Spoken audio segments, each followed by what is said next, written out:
देखिए, ये पहले भी घटनाएं घट चुकी हैं, ये पहली घटना नहीं है।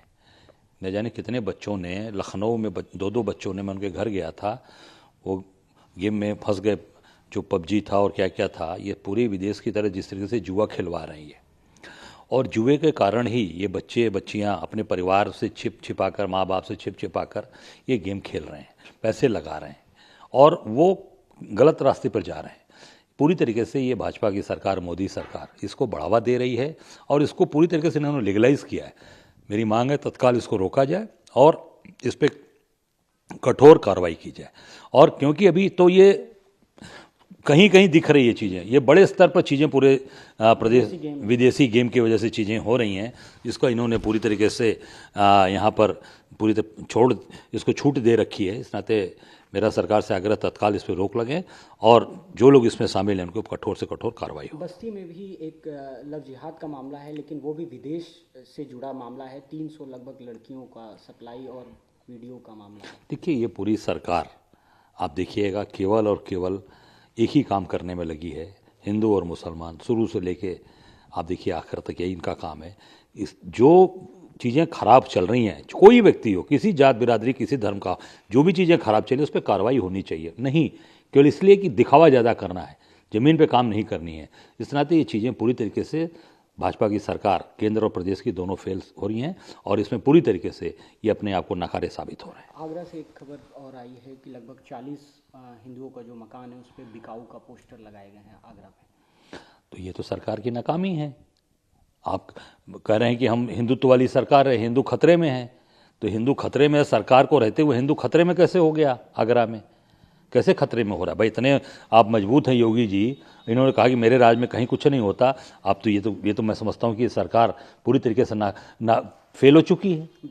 बिकाऊ को पोस्टर लग रहे हैं, तो ये पूरी तरीके से सरकार केवल और केवल दिखावा कर रही है और ये पूरे प्रदेश के लोगों को, देश में जो भाजपा की जितने भी चीज़ें चल रही हैं वो पूरी तरीके से बर्बाद कर रहे हैं, समाज को तोड़ने का काम ये कर रहे हैं। मदरसों की फंडिंग की जांच हो रही है कि कहाँ से उनको चंदे मिल रहे हैं, साथ ही साथ संचालकों के निजी बैंक अकाउंट की भी जांच सरकार कर रही है। देखिए, निश्चित तौर से सरकार तो इनके हाथ में सब कुछ है, मदरसे की जाँच करा रहे हैं और योगी जी ने अगर ये करा रखा है तो मैं तो ये मांग करूंगा भाजपा की सरकार से, केंद्र सरकार से, अमित शाह जी से कहूंगा कि योगी जी तो अपने गोरखनाथ जो इनका मठ है उसकी जांच तो खुद नहीं करेंगे, पर मेरी मांग है केंद्र सरकार से, खास करके अमित शाह जी से, मोदी जी से, कि तत्काल गोरखनाथ जो इनका मठ है उस पर कितने चंदे, पहले कितने, मुख्यमंत्री बनने के पहले कितने चंदे चढ़ावे आ रहे थे, मुख्यमंत्री बनने के बाद कितने चंदे और सोने कितने वहाँ पे सोने चांदी चढ़ाए जा रहे हैं, इसकी पूरी तरीके से जांच कराई जाए।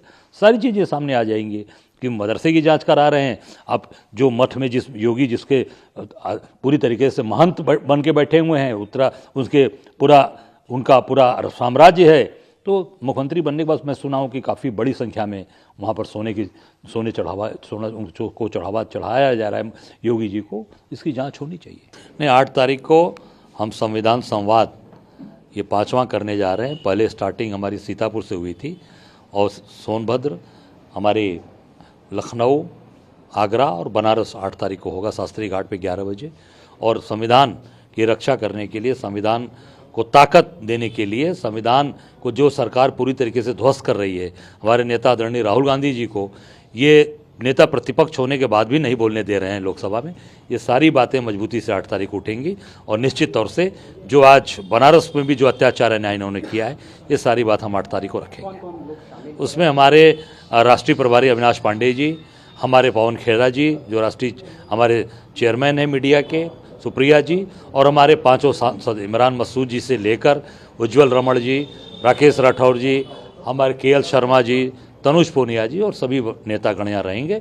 और इस जो संविधान की रक्षा, संविधान को बचाना, ये हमारा कर्तव्य, उस मुहिम को हम आगे बढ़ाएंगे।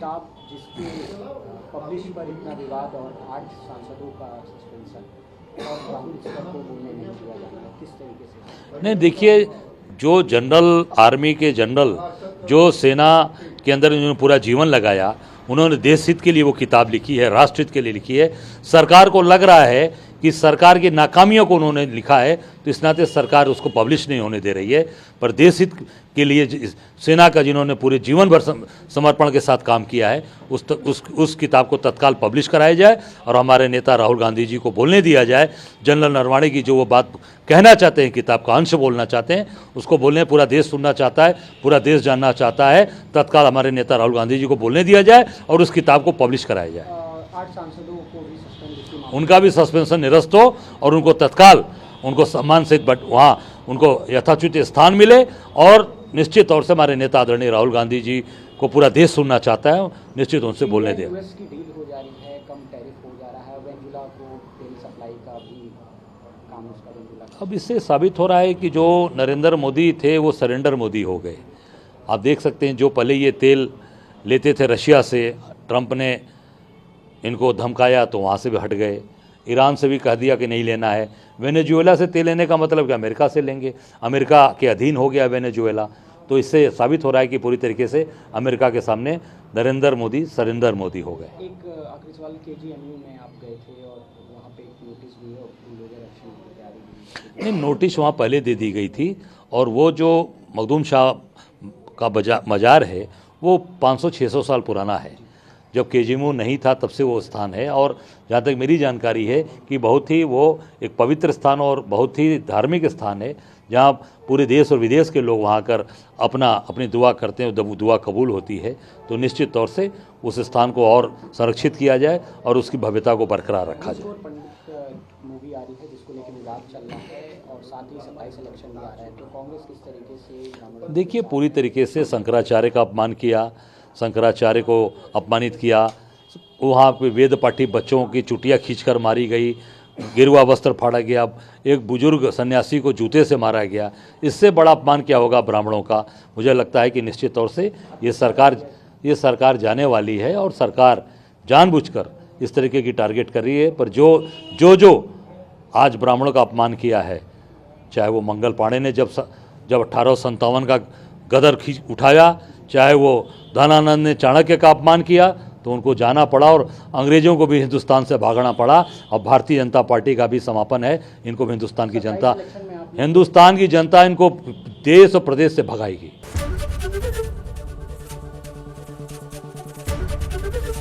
एबीपी गंगा, खबर आपकी, जुबान आपकी।